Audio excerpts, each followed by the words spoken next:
Bonjour Romain. Bonjour. Comment vas-tu? Ça va super bien. Donc t'es là en présence pour les lecteurs de So Potterhead, Oui, donc un magazine pour les passionnés de Harry Potter. Et notre ligne de conduite, c'est plus pour parler de tout ce qui fait qu'au jour le jour, on est des Potterhead, des passionnés, et qui fait que cette magie restera toujours présente. très bien, ça marche. Alors, depuis la convention, comment vas-tu? Ça va. Depuis la convention, je suis encore là, donc ça va. Ça a été long à s'en remettre parce que c'était quand même beaucoup d'émotions, c'était beaucoup de.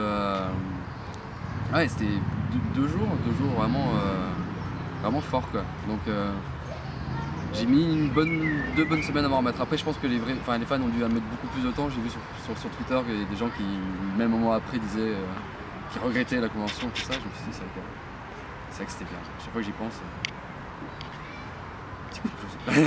Beaucoup de rencontres. beaucoup de rencontres, plein de gens, et c'était vraiment intéressant pour moi de voir les fans aussi, parce que on sait que vous existez, on sait que vous êtes là.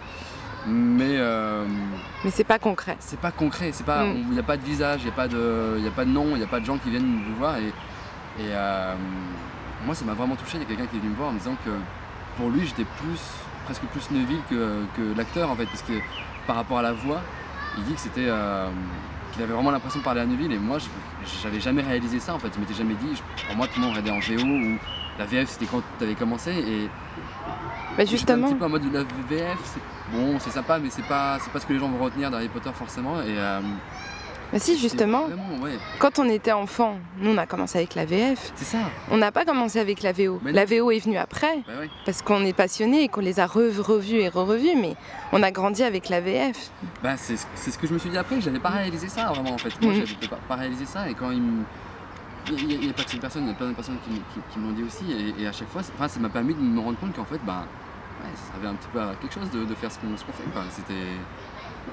Et voilà. Je sais plus pourquoi je disais ça. Puis ce qui est vraiment touchant et particulier avec toi, c'est que tu as vraiment la voix de Neville, sans faire d'effort. Bah oui, parce que c'est la mienne. Alors que la plupart des acteurs qu'on a rencontrés ce week-end-là, on sentait qu'il y avait un travail sur leur voix et sur la personnalité. C'est des bons acteurs, c'est pour ça. En fait, je suis pas bon, donc c'est pour ça. En fait, je sais que faire cette voix-là. Non, je pourrais en faire d'autres. Mais c'est vrai que comme ça a été mon plus gros rôle petit, en fait, ma voix correspondait directement, donc j'avais pas besoin de changer. Et quand il a mué, en fait, on a mué de la même manière, au même moment, ce qui fait qu'à aucun moment j'ai dû truquer ma voix. Et puis ça savait. Enfin, à un moment, je demandais, est-ce que vous voulez que je fasse un peu plus comme ça, Il m'a dit non, c'est ta voix, c'est bon, vas-y. Il y a pas de honte à ce que ça soit ta voix, en fait, qu'il n'y ait pas de travail à faire dessus. C'est une belle évolution quoi, ensemble. C'est la magie. Ouais, on a collé et c'était parfait, quoi. Et c'est ma voix, quoi. C'est moi. Ça fait toujours bizarre à entendre. J'ai entendu plusieurs fois. Et alors, c'est trop bizarre. je te comprends. Et alors, durant ce week-end, tu as rencontré Matthew Levis? Oui. Et alors? À deux reprises. Une première fois, on s'est pas vraiment parlé. Et la deuxième fois, on s'est parlé, et il s'est souvenu de moi parce que je l'avais déjà rencontré une première fois, en fait, à une autre convention il y a 4 ans. Ouais. Mais on s'était rencontrés très vite, il était très fatigué. Et on avait pris juste une photo, on n'avait pas beaucoup parlé, et là on a un peu plus parlé. J'ai même fait un Vine avec lui, donc je suis ultra fier. Je suis très content de faire un Vine avec lui. Et on a pu parler un petit peu. Il était super sympa, vraiment super sympa. Il était ultra content de me voir. On s'est échangé des blagues, il m'a demandé si j'étais sa voix officielle. Je lui ai dit non, parce que pour l'instant on t'a pas encore vu ailleurs en France, en fait. Je pense pas que les droits de sa série étaient achetés, je pense pas que. Non, pas encore. Donc il m'a dit écoute, j'irai à la BBC demain et je ferai en sorte que c'est toi ma voix officielle. Mais c'est une blague, il pourrait pas faire ça, c'est pas possible. Il a aucun pouvoir pour ça. Il a pas le bras long, quoi. Mais ça m'a fait marrer, quoi. Ça m'a fait marrer une partie de moi qui espérait qu'il s'en souvienne quelque part, qu'il fasse une campagne pour moi, Romain pour Matthew Lewis. Il était adorable, il était super, vraiment super sympa. Il a changé en 4 ans aussi. Il a super changé physiquement, et même intérieurement, je trouve qu'il a changé, il s'est posé.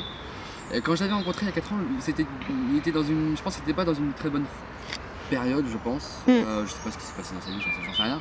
Mais il m'a paru plus distant et là j'ai l'impression qu'il embrasse un petit peu plus le fait peut-être de faire partie de l'univers d'Harry Potter au final. Il a sûrement grandi et s'est rendu compte de la nostalgie, l'importance d'Harry Potter. C'est important, ouais. Et puis c'est pas comme si il y avait que ça, il fait plein de séries, il fait plein de trucs à côté. Donc je pense que ça vient d'une vraie maturité, pas juste d'un besoin en fait. Ça vient vraiment d'un... Les fans ont besoin de ça et moi j'ai besoin d'eux, on a tous besoin l'un de l'autre, on est réunis autour d'Harry Potter quoi. Ouais, je trouve qu'il a vraiment bien changé. Ça se voit sur son visage. C'est vrai. J'aime bien ce truc. Ouais. Donc la convention t'a ouvert des portes et un avenir différent de ce que tu imaginais? Ouais, carrément. En fait, tu veux que je parle du stand-up, c'est ça? Du coup, en fait, j'ai fait pour la première fois mon premier passage de stand-up hier soir sur une série de gens, pour de vrai. Et ouais, je pense que la convention en fait a dû jouer un rôle là-dedans, à mon avis, parce que j'étais vraiment à l'aise sur scène avec vous, avec les fans. Il y avait vraiment un plaisir à échanger, et à parler et à raconter, à vous faire marrer quoi. Du coup ça a trotté dans ma tête et il y a plein d'autres choses qui ont intervenu et je me suis dit il faut que je fasse ça en fait. Il n'y a que comme ça que je vais... Et j'ai continué le doublage d'ailleurs. Mais je recommence un petit peu à faire un peu plus de doublage et tout ça. Tout ça, je pense que la convention m'a pas mal aidé à me dire je continue à faire tout ça quoi. D'accord. Voilà, ça s'est bien passé. On est content pour toi. Merci. Merci beaucoup. Et donc le doublage, t'as fait quoi ces derniers temps? Dernièrement, j'ai un petit peu repris parce que c'est vrai que j'avais moins eu de contact et là j'ai repris un petit peu des contacts tout ça et j'ai fait quelques voix dans Insidious 3, voilà, c'était marrant. Pas mal. C'est sympa. Là c'est le dernier truc que j'ai fait et je vais certainement faire encore d'autres choses encore par l'avenir et reprendre ça aussi et voilà. Et arrêter mon job, mon vrai job, enfin mon job que je fais tous les jours. C'est quoi ton vrai job? Pas dû dire ça parce qu'en fait je suis monteur. Ah, tu fais du montage. Mais je fais du montage de films de charme. Ah, c'est intéressant. Et X aussi, voilà. Donc c'est très marrant. Il faut une tout. très bonne ambiance au boulot. Je travaille avec un de mes meilleurs potes qui m'a beaucoup aidé d'ailleurs tout le long de mon parcours. Non, une super ambiance, super marrant, mais c'est vrai que bon, c'est pas forcément le lundi matin, c'est pas forcément ce que j'ai envie de faire. J'ai pas envie de me réveiller avec ça, donc c'est vrai que bon. Ah, c'était une étape dans ta vie. C'est une étape dans ma vie, puis je peux en parler après, et voilà. Et puis ça me permet aussi de faire, ça demande pas beaucoup de. Ça me permet de continuer à écrire à côté, ça me permet de continuer à faire ce que je veux faire à côté. C'est super cool au niveau des horaires, donc je peux vraiment faire des doublages si je veux. Enfin, c'est un bon compromis. Pour l'instant, c'est un bon compromis, mais dans un an, je veux pas. Si on se revoit dans un an, j'aimerais pas te dire exactement la même chose qu'aujourd'hui. Vraiment, j'aimerais pas ça. Je comprends. Mais après, il faut tout y aller. Mais... Puis c'est mieux qu'un boulot alimentaire où tu t'ennuies. C'est plus marrant. C'est quand même plus marrant. T'as un fonds de commerce pour faire rigoler les gens. Ouais, carrément. Non, c'est marrant. Puis voilà, encore une fois, l'ambiance est géniale. J'ai des collègues qui sont super marrants. C'est plus important. Moi, honnêtement, c'est plus important et... Oui, je me plains pas quand je vais au boulot le matin non plus quoi. Je suis pas en mode... Ça va. C'est plus intéressant humainement quand même. C'est plus intéressant et puis je suis pas genre... Donc la scène, c'est ton futur projet et t'espères continuer là-dedans? Continuer là-dedans j'espère, ouais, je vais vraiment tenter. Hier je me suis senti tellement bien, enfin ça m'avait tellement l'air d'être ma place en fait. Que mais à chaque fois que je fais un truc comme ça, même du doublage, tout ça, à chaque fois que je ressors, j'ai un peu plus d'anxiété parce que c'est plus technique, c'est moins sur les mêmes ressorts, mais ouais, c'est vraiment ce que je veux faire. C'est mon projet d'avenir. Voilà. Pourquoi j'ai chanté? On ne sait pas, on ne saura jamais. On ne saura jamais, certainement. On ne saura jamais. Non, mais on te souhaite le meilleur. Hein. Merci. À mon avis, la comédie de Potterhead sera derrière toi. Hein. J'espère. Vous avez intérêt à être là. Là, vous avez été là depuis le début pour Harry Potter. On va regarder Harry Potter, c'est très bien. Lui, il vous décevra jamais en fait. Je pense que lui ne vous décevra pas. Il n'y a pas de risque. Mais vous voyez, voilà. Mais si tu donnes le meilleur de toi-même, ça devrait aller. Comme j'espère que le meilleur sera suffisant. Mais ouais, bien sûr. Ouais. Alors, est-ce que tu te considères comme un geek et un Potterhead? Alors un Potterhead, peut-être moins maintenant, mais quand j'étais gosse, ouais. Très marrant, en fait la première fois que j'ai lu Harry Potter c'est bon, pour la sortie du 4e film. Et non, c'est pas sorti du 4e film, c'est le 4e livre, qu'est-ce que tu racontes. Le film était en train d'être tourné. Oui, le premier. Le premier, et en fait c'est ma grand-mère en fait m'a offert le 4e et les 3 premiers. D'accord. Et en fait au début, quand j'ai lu, j'ai pas aimé en fait. J'ai vraiment pas aimé les 2 premiers chapitres, j'étais là genre... Merci mamie. Et après j'ai accroché, sans m'en rendre compte en fait, j'ai continué à lire, j'ai fait bon je vais continuer. Et moi je vais continuer encore un chapitre, j'ai continué un autre chapitre, très chaud. En fait j'ai fini le premier, il faut que je lise tout de suite le deuxième. Je finis le deuxième, il faut tout de suite que je lise le troisième. Je finis le 4e, je fais quand est-ce qu'il sort le 5e, tu vois. Et j'étais vraiment, comme quasiment tout le monde dans notre génération, j'ai vraiment été ultra fan d'Harry Potter. Et c'est pour ça que quand j'ai su que... Quand j'ai commencé, enfin... En fait j'ai commencé le doublage, là, je m'éloigne de la question complètement mais bon, c'est pour me remettre dans le contexte. Quand j'ai su que j'ai fait un tournage avec un comédien de doublage qui fait le Choix-Peau Magique, Gérard Rinaldi, qui était doubleur dans Les Simpsons aussi, dans plein de trucs, qui est mort d'ailleurs depuis, et qui a été du coup mon parrain dans le doublage. C'est lui qui m'a, sur le tournage, il m'a dit est-ce que ça te dirait de faire du doublage, que tu as une voix marrante? Je fais bah ouais bien sûr, ouais, je voudrais bien faire du doublage, bien sûr. Il m'a dit bah écoute, je vais doubler dans Harry Potter bientôt, viens, passe sur le plateau. Quand il a dit Harry Potter, pour moi j'étais genre, je vais voir des images du film avant tout le monde, je vais voir comment c'est, enfin c'est incroyable. Ça a été la meilleure expérience, enfin j'ai passé un petit essai comme ça mais c'était mignon.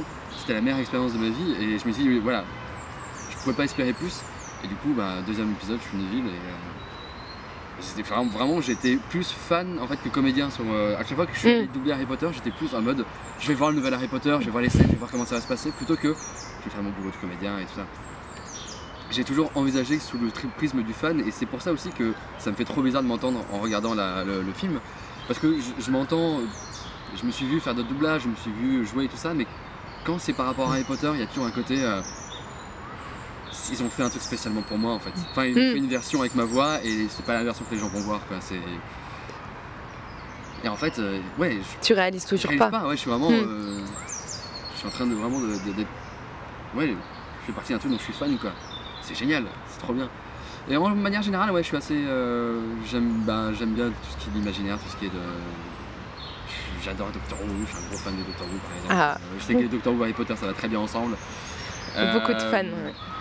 Ouais, non, j'adore. Je voue une religion au Spider-Man en général, donc voilà. Les comics, tout ça, c'est vraiment ma. Mais j'ai l'impression que c'est un peu la vie de toutes les personnes qui ont à peu près notre âge, quelque part. Enfin, peut-être pas tout le monde remarque. Pas de la même façon. Pas de la même façon, mais. Moi, Spider-Man, j'ai commencé avec les comics, c'était mon premier super-héros favori. C'était. Il était parfait, quoi. C'était le rêve qu'on pouvait tous avoir, se faire piquer par une araignée et devenir un héros. Et moi, Peter Parker, c'est mon rôle de vie, quoi.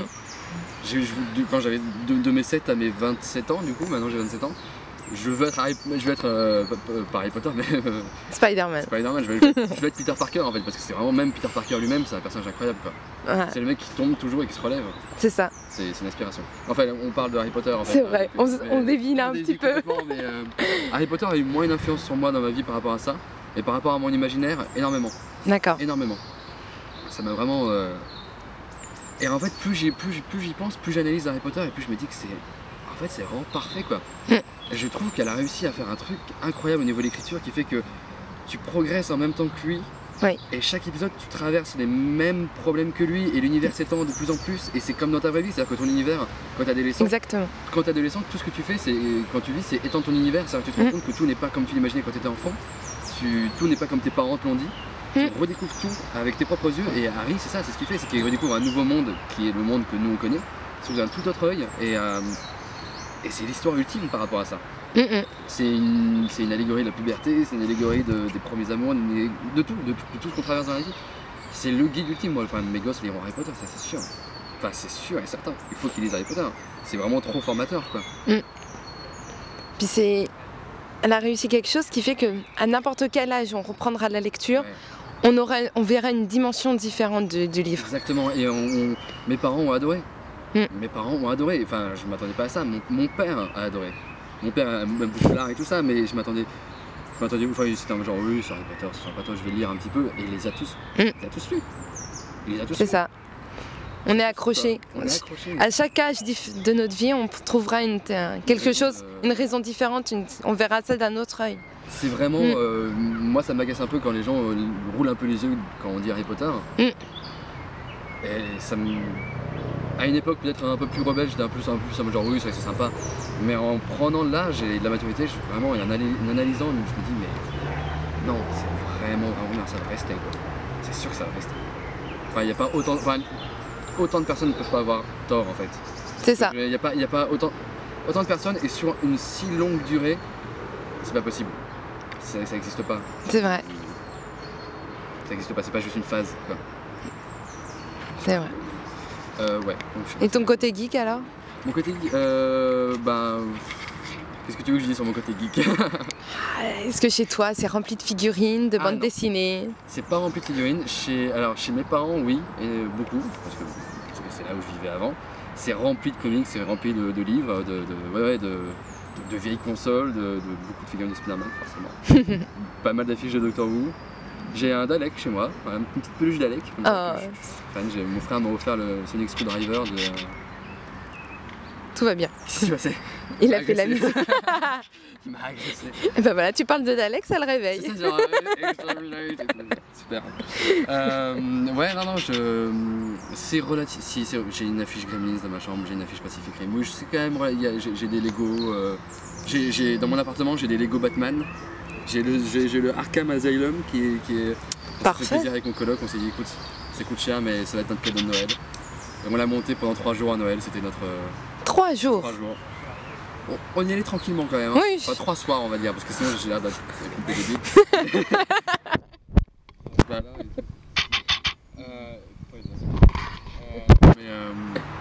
Ouais, non, j'ai des Lego Gardiens de la Galaxie, j'ai des PS4. Si, oui, je pense que je suis assez geek quand même. C'est un terme qui, je trouve, veut plus dire grand chose maintenant en fait. Oui, tout le monde se dit geek dès qu'il a un ordinateur. C'est ça, un peu. Mais ouais, je préfère dire passionné de tout ce qui est un peu passionné en fait, passionné d'histoire et de monde alternatif on va dire, je pense que c'est plus ça. Un vrai geek, pour moi, c'est vraiment quelqu'un qui... C'est ça quoi. Sinon après c'est un nerd, quelqu'un qui est à fond dans quelque chose, c'est un nerd. Un geek c'est quelqu'un qui est passionné, qui va... imaginaire par-dessus tout en fait je pense. C'est ça. Et dans ce cas, ouais, je suis complètement un vrai geek. Vraiment. D'accord. Voilà. Est-ce que tu sors beaucoup les conventions comme Geekopolis? Je suis pas beaucoup dans les... Non? Je suis pas forcément très au courant de ça. D'accord. Mais je comprends l'intérêt, je comprends l'attrait. Mais je pense pas que ce soit quelque chose en tant que spectateur qui moi me... Il faut vraiment que ce soit sur quelque chose de précis qui me parle énormément. Mais je comprends l'intérêt, carrément. Je comprends qu'on puisse y aller. Dans les trucs trop généraux en fait je continue un peu pas. Mais ouais, voilà. Je vais pas forcément beaucoup dans les conventions. D'accord. J'aime bien y participer. Je comprends. Est-ce que tu continueras à participer à des trucs Harry Potter longtemps? Oui, je pense, ouais. Oui, parce que ça fait un peu comme... Il y a un petit côté, c'est un peu comme une famille, il y a un côté où tout le monde se réunit autour du même truc. Et je suis vraiment toujours, je serai toujours heureux d'avoir fait partie de ça, ça restera toujours une partie de moi. Et oui, non, je continuerai toujours. Enfin, je continue, enfin, jamais je me dissocierai pas de ça. Enfin, ça a trop fait partie de ma vie trop longtemps pour plein de raisons différentes. Pour plein de raisons différentes. T'es au courant qu'il y a un bal de sorciers au mois d'octobre à Blois? Absolument pas, je ne savais pas, tu me l'apprends. Voilà. À Blois, un bal des sorciers? Pour le week-end d'Halloween. Au week-end d'Halloween? Ils vont faire un bal costumé. Dans un château? Dans un vrai château. Wow. Et il y aura une visite de l'école de magie, du Quidditch, un week-end magique. Bah écoutez, si je peux, je viens. Avec plaisir. je verrai à ce moment-là. Mais ouais, carrément. Et la convention l'année prochaine, ça t'intéresse? Vous avez déjà discuté avec Brice et Vanessa? Il a fixé une date déjà, il me semble. Pour la Saint-Valentin. Pour la Saint-Valentin, il va falloir que j'en parle avec ma copine. Qui va peut-être me tuer. Bon non, elle a qu'à venir. Oui, elle va venir. Non, en plus, elle adore Harry Potter, donc c'est vrai que... Ah bah t'as trouvé la copine parfaite. Oui, j'espère qu'elle a trouvé le mec parfait, j'espère, pour elle. Non, c'est faux. Mais Ouais, non, bah, si jamais je peux revenir, je reviendrai avec grand plaisir. Vraiment grand plaisir. Parce que c'était vraiment trop bien. C'était vraiment trop bien. D'accord. Et ben c'est parfait. T'as d'autres questions? Non, pas d'autres questions, pas de... Très bien. T'as quelque chose à rajouter pour nos lecteurs? Un petit mot? Un petit mot, si vous voyez Trevor, juste dites-le moi, envoyez-moi une boule, quelque chose. Voilà. Merci beaucoup à vous. Merci, vraiment. Un vrai merci. C'est pas juste un petit merci, c'est un vrai merci. Énorme merci. Très bien. Et ben à bientôt. Bah à bientôt. À bientôt, merci beaucoup.